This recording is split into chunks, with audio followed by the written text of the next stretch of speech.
سفیر صاحب، بہت سارے جو مبصرین ہیں ان کا خیال ہے کہ پاکستان، سعودی عرب، چائنا، ٹرکی،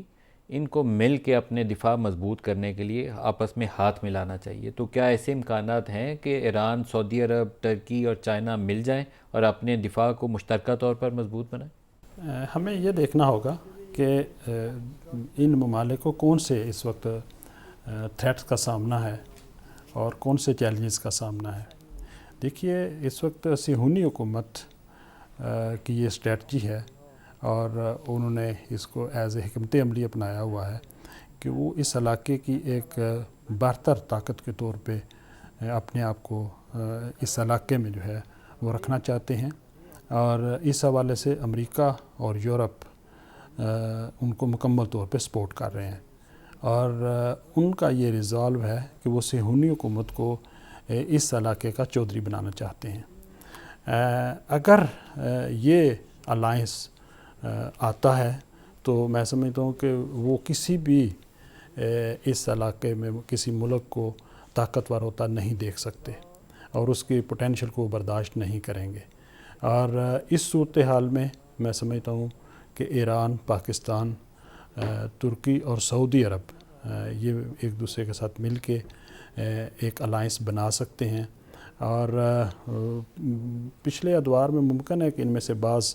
ممالک کے آپس میں کوئی گلے شکوے ہوں، لیکن اب اس وقت ہم سب کے تعلقات بہت اچھے ہیں،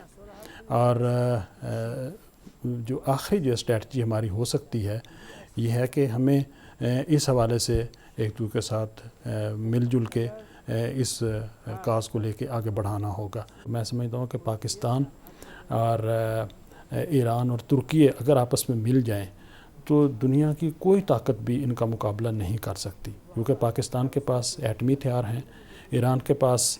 تیل اور گیس کے وسیع ذخائر ہیں، اور دنیا میں گیس اور تیل کو مجموعی طور پہ وہ پہلے نمبر پہ آتا ہے، اور ترکی جو ہے وہ انڈسٹری میں اور اس کی جو علاقے میں اسٹریٹجک اور جغرافیائی لوکیشن جو ہے وہ بڑی امپورٹنٹ ہے، کیونکہ وہ یورپ کا دروازہ ہے، اور سعودی عرب کا پوٹینشل بھی بہت وسیع ہے، اور اگر ان کے پیچھے اس کے ساتھ چائنا آ جاتا ہے تو یہ ایک بہت اچھا الائنس جو ہے وہ بن سکتا ہے، اور اس کے لیے پوٹینشل بھی موجود ہے اور اس کی گراؤنڈز بھی پائی جاتی ہیں۔ میں سمجھتا ہوں کہ کوئی بھی جو الائنس بنتا ہے اس میں یہ دیکھا جاتا ہے کہ کون سے تھریٹس جو ان ممالک کو ہیں، لہٰذا وہ اپنے تھریٹس کو بھی دیکھیں گے، اپنے مفادات کو بھی دیکھیں گے، اور میں سمجھتا ہوں کہ اس وقت ہم میں جو جن ممالک کا ذکر کیا ہم نے، جو 5 ممالک ہیں، ان کے میں 0% اختلافات ہیں، ان میں کوئی اختلاف نہیں ہے، اور ایک دوسرے کے ساتھ ان کے بہترین تعلقات ہیں، لہٰذا ایک بہت اچھا یہ الائنس بن سکتا ہے۔